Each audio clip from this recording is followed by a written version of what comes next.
Paris, dans le 1er arrondissement. Derrière cette vitrine discrète, un restaurant très prisé des amateurs de vin. Et l'autre blanc, Une fois par mois, Olivier Schwirtz, le maître des lieux, invite ses clients à éduquer leur palais avec une dégustation à l'aveugle. C'est bon. Très très bon. C'est la première chose bonne qu'on boit. Extrêmement parfumé, c'est pas lourd, c'est bien. Non, c'est vraiment bien. Cette fois, Olivier leur réserve une surprise. Dans cette bouteille, un vin de consommation courante vendu en grande surface. Ça, c'est pas bon. T'as une odeur de vraie vinasse, quoi. C'est super agressif. Non, vraiment. Oui, c'est pas bon. C'est pas bon. il y a beaucoup d'acidité en fin de bouche. Là, on sent bien que ça... Donc, il y a des gros problèmes de brûlure d'estomac. Dès que je bois ça, c'est... Ouais, on sent bien quand même que c'est trafiqué à la base, quoi.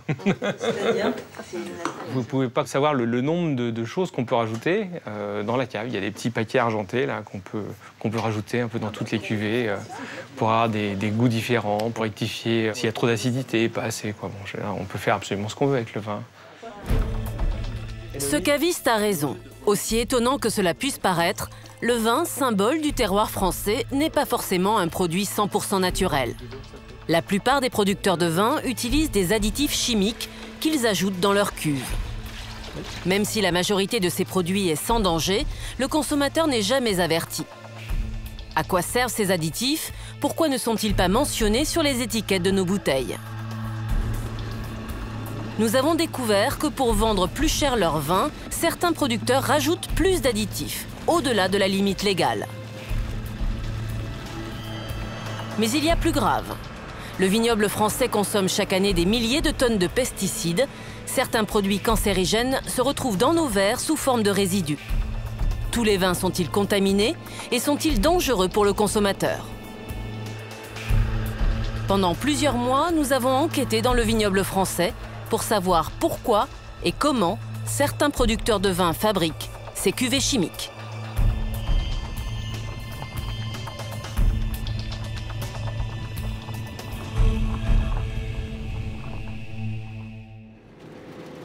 Notre enquête débute pendant les vendanges sur la piste des additifs chimiques.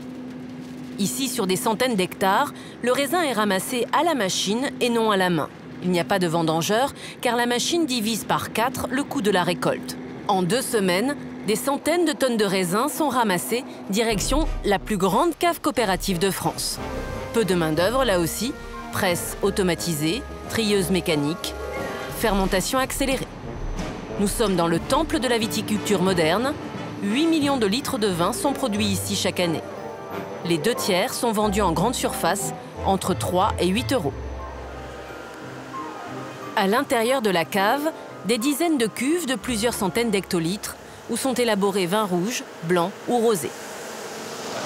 C'est souple et fruité, ça. Ce matin, Éric Dubois, l'œnologue en chef de la cave, est au travail. Là, c'est la 2e cuve de Champigny Sélection. C'est lui qui élabore tous les vins de la coopérative. Les dégustations s'enchaînent. Tous les jours, il doit goûter plus de 150 cuvées pour s'assurer que la vinification se passe bien. Ah, il y a une super couleur. Je pense qu'on tient un grand millésime 2008. Là. Un grand millésime, une bonne nouvelle. Mais ici, un bon œnologue doit surtout savoir faire un vin marketing. Faire du vin, c'est bien, mais il faut le vendre. Et il faut s'adapter aussi à la consommation. Les consommateurs actuels veulent des vins rouges sur le fruit, sur la souplesse, avec de la rondeur et un petit peu de sucrosité. Et comment vous le savez alors qu'ils veulent ça?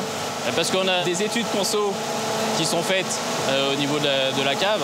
Bon, on voit bien qu'il faut avoir des choses qui sont faciles à boire et vraiment, faut que ce soit soyeux et fruité.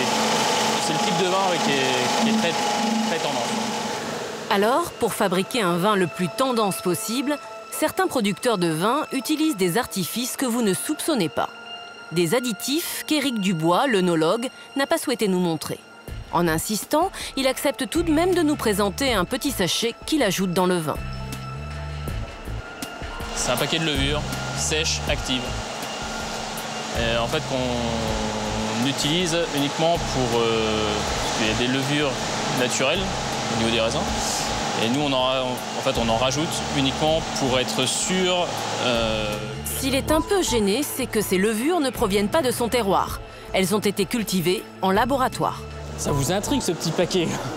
Ces levures accélèrent la fermentation et sont utilisées par 90% des producteurs. Sur Internet, en accès libre, les viticulteurs peuvent acheter toute une panoplie de produits. Des poudres qu'ils ajouteront dans leur cuve en fonction du vin souhaité. Nous en avons nous-mêmes commandé sur Internet. Gomme arabique E414 pour donner de la rondeur, bicarbonate de potassium E501 pour gommer l'acidité, acide ascorbique E300 pour préserver la fraîcheur. Pour le vin, il existe une quarantaine d'additifs autorisés par la législation européenne. Pour obtenir les arômes fruités tant appréciés du consommateur, certains industriels du vin ont une botte secrète, les levures aromatiques. Qui sont ceux qui fabriquent ces produits? Notre enquête se poursuit dans le Beaujolais, dans un domaine viticole très discret. C'est une cave expérimentale, une sorte de laboratoire de recherche, où les additifs utilisés dans les vins sont testés avant d'être commercialisés. Ce matin, l'équipe est justement en train d'expérimenter une nouvelle levure pour les vins blancs. On est à combien de densité là? 295. Il est encore acide.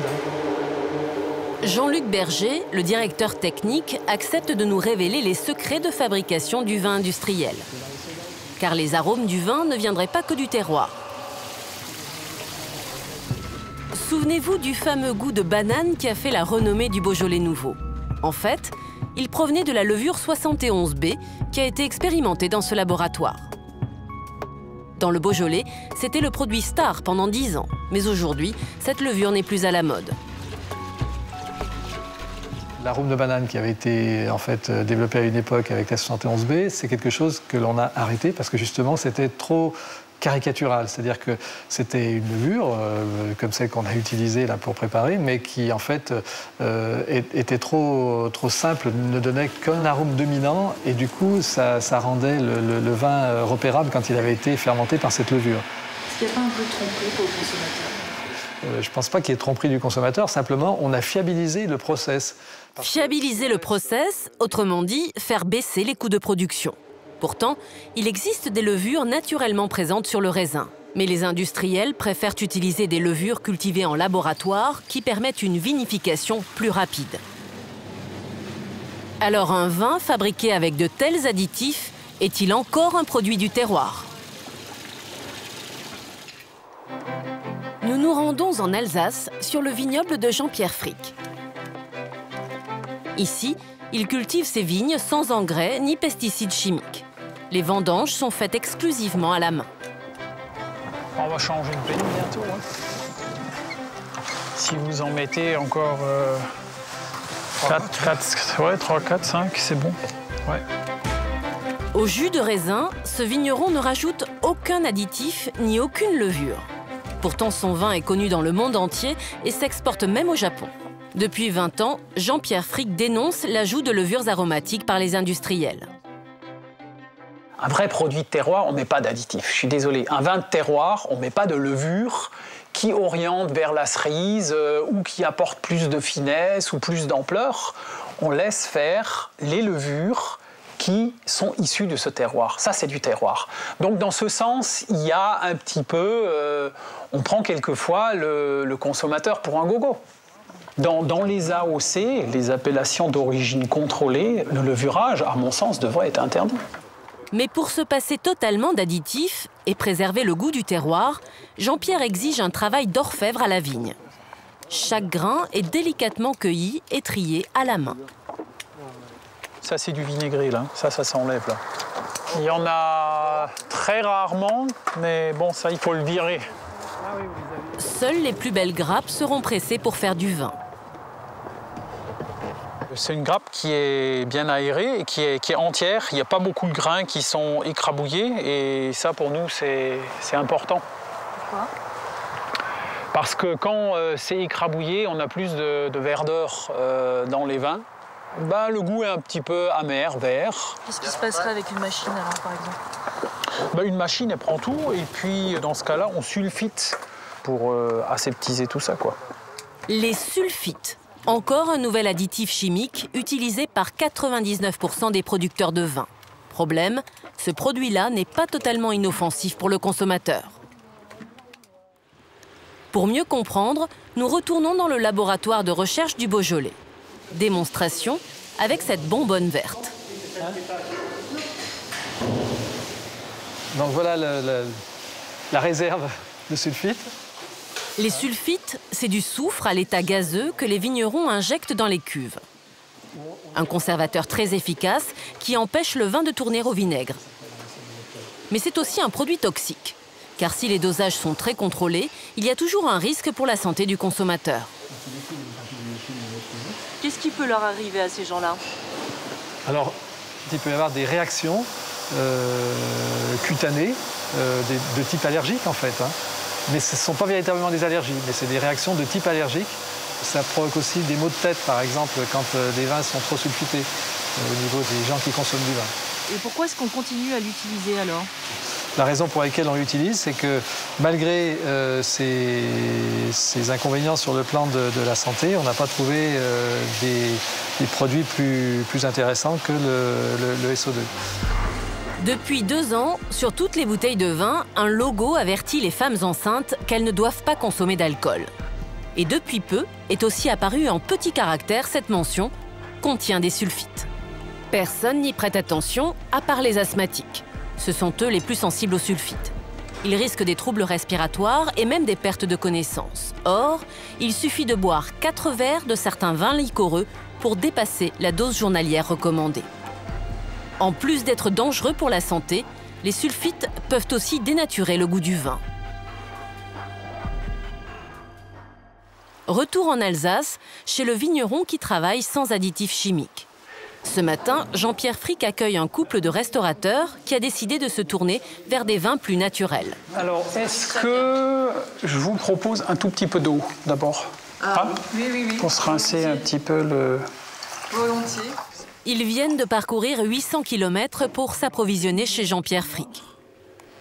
Et ce matin, il leur propose une étonnante dégustation. Alors, je vous propose une petite comparaison. D'accord. Et donc, vous donnerez vos impressions et vos préférences. Un test à l'aveugle. D'un côté, un vin blanc sulfité, de l'autre, le même vin sans sulfite ajouté. Verdict pour le vin sulfité. Ah, c'est fermé?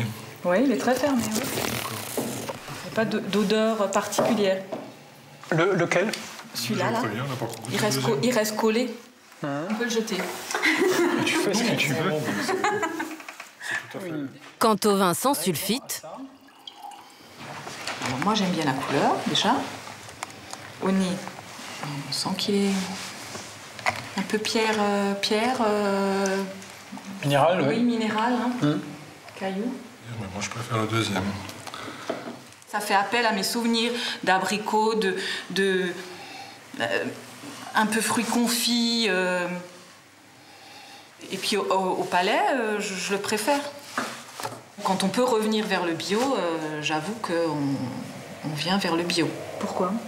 Eh bien, à cause de ça, à cause de ces arômes, de ces palettes, de cette richesse.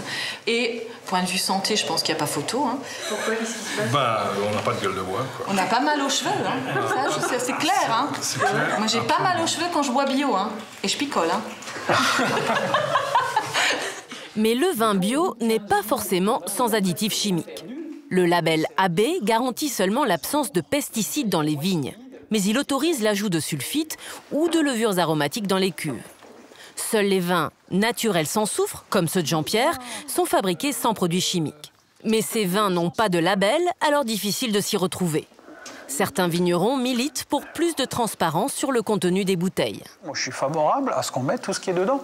Et de cette manière-là, ça nous stimule, nous, viticulteurs, à mettre de moins en moins de choses. Parce que le consommateur, plus il y a de lignes et de lignes d'additifs, moins ça fait bien, quoi. Hein. Et pourquoi on ne le fait pas, d'après vous, alors? Parce qu'il y a des lobbies. Hein. Il y a des grands lobbies. On trompe par sous-information le consommateur un peu en permanence. Cette absence d'information est parfaitement autorisée. La loi n'oblige pas les producteurs de vin à indiquer sa composition sur l'étiquette, contrairement à tous les autres produits alimentaires. Mais certains viticulteurs n'hésitent pas à se mettre hors la loi. Pour frauder, ils ont recours à un produit que l'on utilise d'habitude pour les sodas ou les confitures, le sucre. Notre enquête nous conduit à nouveau dans le Beaujolais. Dans cette région, l'ajout de sucre dans le vin est autorisé pour augmenter le degré d'alcool, jusqu'à une certaine limite de 2 degrés. Une pratique courante qu'on appelle la chaptalisation. Pour mieux comprendre, nous allons chez Daniel Bullia. C'est le plus gros vigneron du Beaujolais sur les 3000 exploitants que compte la région. On les raconte comment ça s'est passé. Les vendanges? Ouais. Temps extra. J'ai commencé donc le 22 septembre. Non mais ça fait beaucoup de travail, mais c'est intéressant les vendanges. On travaille toute l'année pour ça. Berger. Chez ce vigneron, 3 tonnes de sucre sont stockées. Ben voilà, on parle pas d'eux. Expliquez-nous, vous ajoutez du sucre dans votre vin? Bien sûr.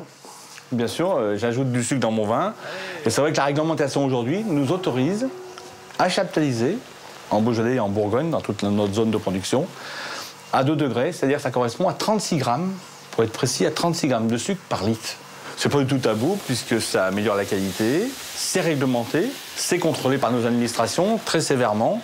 On a des cahiers de sucrage qu'on doit présenter, tout est déclaré. Lorsque la récolte est mauvaise, le vin n'atteint pas le degré d'alcool requis. La cuvée risque alors de perdre l'appellation d'origine contrôlée. Alors plusieurs années de suite, certains n'ont pas hésité à dépasser la dose de sucre autorisée.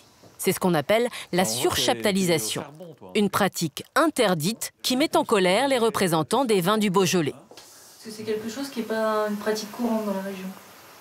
De quoi? De surchaptaliser? Ah non, pas du tout. Non, non, non, non. On chaptalise, oui, mais on ne fait pas de la surchaptalisation. Bah, ceux qui l'ont fait, il faudra qu'ils prouvent pourquoi ils l'ont fait.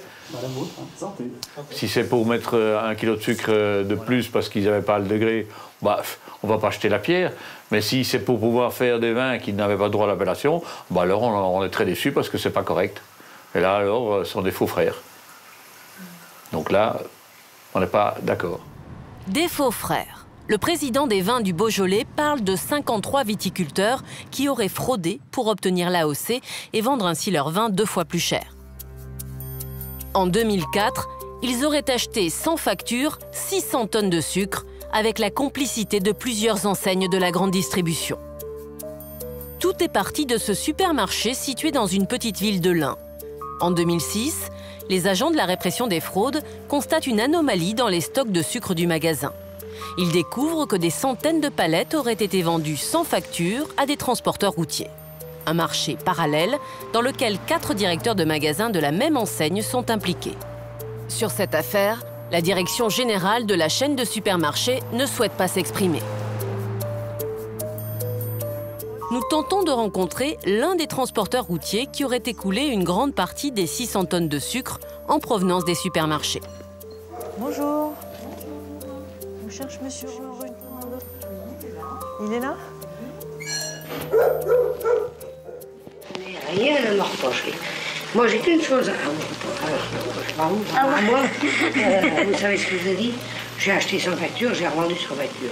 Point. Barre. Après, c'est un problème de viticulteur, chaptalisation, surchaptalisation, marché parallèle. Et ça, je m'en contrefous. L'homme accepte de nous recevoir dans son bureau. Il confirme l'existence d'un trafic organisé. Ce qu'il y a le viticulteur qui a le récolte, parce que dans ces époques-là, vous venez, vous dites, je veux une tonne de sucre.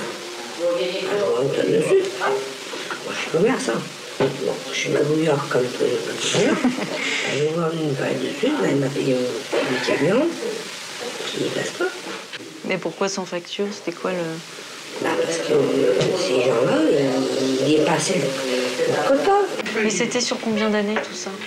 2004, 2005, 2006, 3 ans. Et donc sur 3 ans, 600 tonnes de sucre, ça vous paraît normal? Oui, normal, tu vois. D'accord. En En janvier dernier, le transporteur, comme 60 autres prévenus, se retrouve devant la justice. Ce jour-là, ils comparaissent pour falsification de produits. Juste une petite question. J'ai rien déclaré. L'ambiance est tendue. Parmi les prévenus, un homme attire particulièrement l'attention du procureur. Abel Prénat, un retraité du monde viticole qui serait le cerveau du trafic. Est-ce que vous l'avez fait alors? Que j'ai? La vente du sucre. Eh bien. Vous l'avez fait ou pas? Ah ben non, j'en ai pas fait. Étonnamment, quelques minutes plus tard, son avocat ne nous donne pas du tout la même version. Vous dites que ce n'est pas vous qui avez acheté et vendu le sucre. Exactement. Un peu quand même. Ouais, un petit peu. Mais rien à voir avec les tonnages qu'ils avancent. Apparemment, ce qui est reproché, c'est quand même l'organisation d'un trafic et de vente illégale. Ce qui est reproché, c'est d'avoir répondu à un viticulteur qui dit est-ce que je jette ma récolte ou est-ce que je la surchaptalise de 0,3, 0,2, c'est-à-dire je mets un petit peu plus de sucre. Ce un petit peu plus de sucre, tout le monde sait que s'il va l'acheter avec facture, le moins de contrôle lui montrera qu'il a surchaptalisé. Voilà. C'est pour ça qu'il va à ce moment-là, soit avec son caddie au supermarché, il envoie sa femme 4 fois de suite, qui prend chaque fois 20 kilos, il n'y a pas de problème. Et sinon? Sinon, il s'approche de quelqu'un d'aimable, comme est M. Babé-Prénat, qui lui dit je peux te rendre ce service. C'est lui qui est allé chercher, en fait. On ne parle pas de caddie, là, on parle de tonnes. C'est un gros caddie, oui. Voilà, c'est recommencé, je crois. Bon. Nous allons à la relax, mes amis. Les avocats des vignerons jouent les optimistes, mais ils savent que cette affaire risque de ternir durablement l'image du Beaujolais. Alors, pour tenter de mettre la presse de leur côté, ils emploient des méthodes pour le moins surprenantes. Simplement, le Beaujolais est un bon produit et pour le démontrer à la presse, nous avons pris avec Maître Lavirotte l'initiative de vous convier, dès que l'audience sera suspendue à midi, à une petite dégustation différents crus du Beaujolais.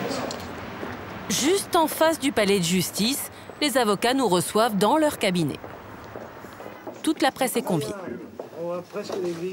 Qu'est-ce qui vous intéresse le plus? Fondatrice. Dites-nous, tant qu'à faire, autant déguster. Il y a des crus, il y a différents vins qui sont variés. Une fois la robe tombée, la transformation est totale. Les avocats deviennent des VRP du Beaujolais. N'exagérons rien. Il faut influencer personne, parce que c'est la neutralité absolue. Neutralité, mais c'est du... Qui n'est pas servi là? Voilà. Quel est le sens en fait? C'est mis en cause le PV du... Non, c'est simplement pour démontrer que... on n'a pas Beaujolais est bon à boire.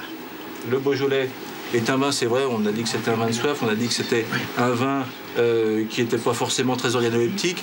C'est faux, ce sont des vins qui sont aussi méritants que d'autres crus ailleurs, notamment des grands crus de Bourgogne ou autres. Il y a de très bonnes choses dans le Beaujolais, encore faut-il le faire savoir aussi. Malgré tous les efforts déployés par leurs avocats, 50 viticulteurs ont été condamnés à de lourdes amendes, de 1 000 à 20 000 euros pour falsification de denrées alimentaires. De son côté, Abel Prénat, le principal intermédiaire du trafic, a écopé d'1 an de prison avec sursis et 35 000 euros d'amende. Additifs chimiques, ajout abusif de sucre, mais il y a plus grave. Les pesticides entrent aussi dans la composition du vin. En France, 1/4 des pesticides utilisés par tous les agriculteurs sont répandus sur les vignes. Depuis 50 ans, fongicides, insecticides, herbicides sont utilisés dans tous les vignobles pour augmenter les rendements. Même si les plus dangereux ont été interdits, certains viticulteurs utilisent encore des produits toxiques. C'est plus miel. Tu vois déjà le... Et pour le consommateur, quels sont les dangers? Les pesticides se retrouvent-ils aussi dans les verres de vin que l'on partage entre amis? Non, moi je trouve ça vraiment très très bon, très agréable. Pour le savoir, nous nous sommes intéressés au vin le plus prestigieux, le champagne. Car c'est aussi l'un des vins dont la production consomme le plus de pesticides. Nous avons choisi 5 bouteilles parmi les marques les plus connues en France pour les faire analyser par un laboratoire indépendant. Les résultats sont surprenants. Chaque bouteille contient au minimum 5 résidus de pesticides. Nous présentons ces résultats à François Veillerette. Président du MDRGF, une association écologiste, il milite contre la présence de pesticides dans notre alimentation. Il est devenu un spécialiste de ces produits. On trouve toujours les 5 mêmes dans les champagnes. Ah oui ? Ouais. En découvrant nos analyses de champagne, il ne semble pas surpris. Et voilà les produits qu'on y trouve, hein, prosimidone, pyriméthanil, enfin toujours les 5 mêmes, avec une moyenne de 48 microgrammes par litre. Si on compare à ce qui est admissible dans de l'eau, c'est en moyenne 482 fois supérieur à la limite admissible pour l'eau du robinet. Voilà. Bah, oui, c'est beaucoup plus que ce que le principe de précaution voudrait qu'on puisse accepter.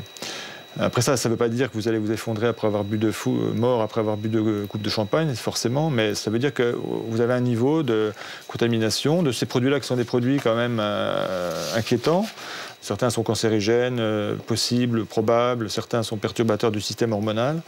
Mais il faut que les producteurs changent les pratiques, les modes de culture pour être beaucoup moins dépendants des pesticides. Toutefois, les résidus de pesticides que l'on retrouve dans les bouteilles ne dépassent pas les limites légales. Des normes contestées par les associations écologistes, mais scrupuleusement respectées par les producteurs. Ghislain de Montgolfier est le président de l'Union des maisons de Champagne. Nous lui présentons nos analyses de résidus de pesticides.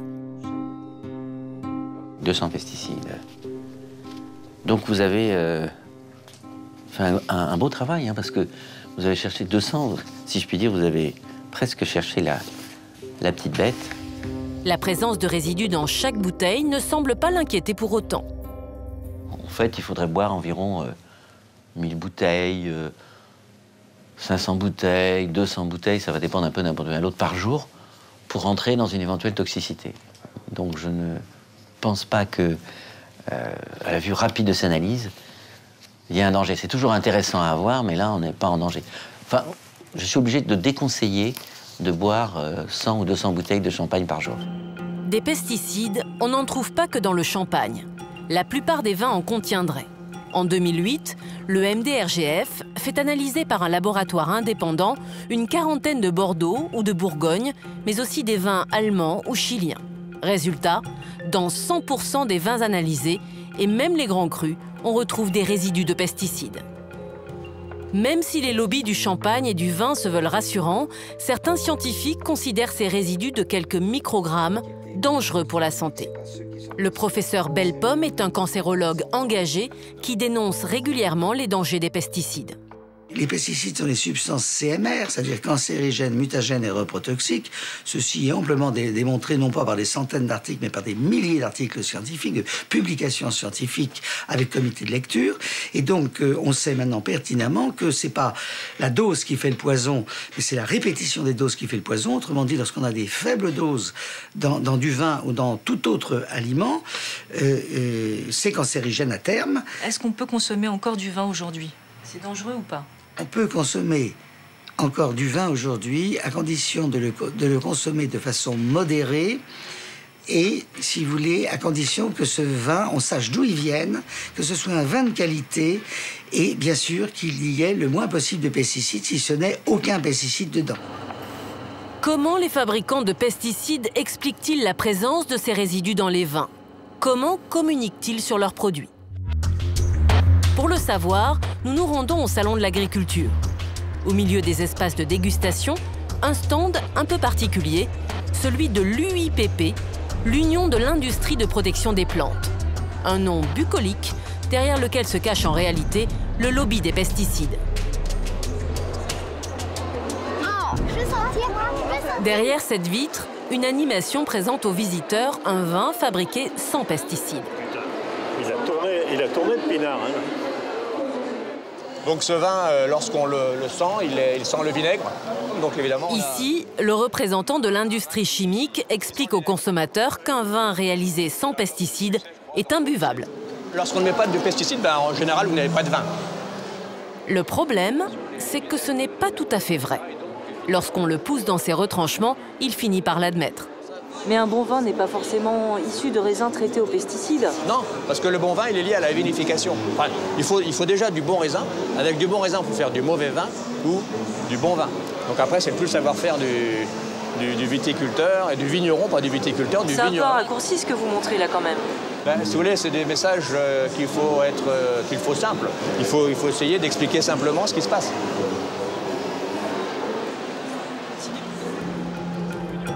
Un message simpliste pour convaincre le consommateur.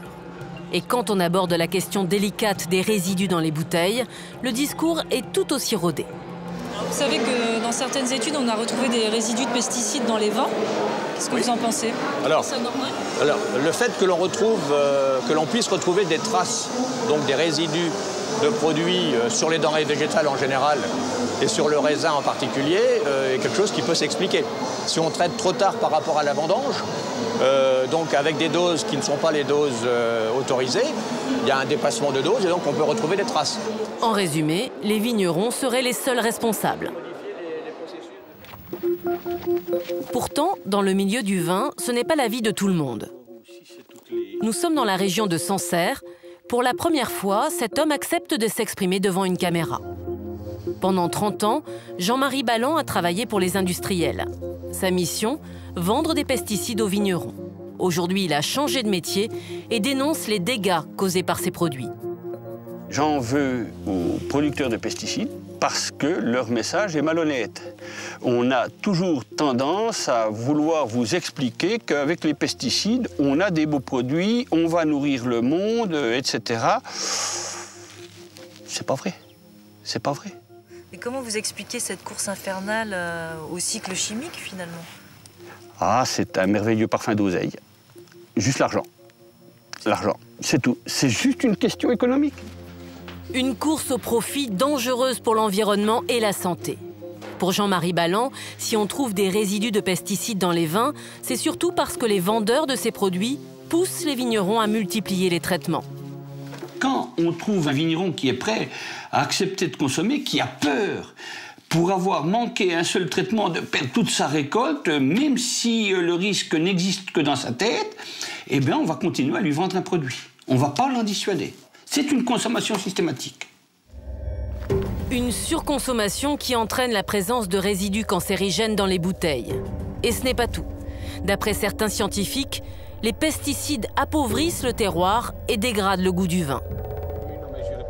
Direction la Champagne, territoire noble par excellence. Les vignes n'ont plus beaucoup de feuilles, là. Ça commence à tomber, là. Lydia et Claude Bourguignon sont des biologistes spécialistes des sols. Ils conseillent les viticulteurs qui s'inquiètent de l'état de leurs vignes. Il y en a plusieurs. On a fait plus de l'un là-bas. Oui, c'est des trous de... Vous allez choisir. Ce matin, ils ont rendez-vous en Champagne avec Alexandre Chartogne.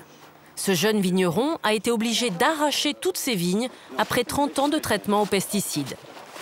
Là-bas, c'est une vigne de 50 ans. Là, c'est une vigne de 30 ans. D'accord. Donc arraché jeune, finalement.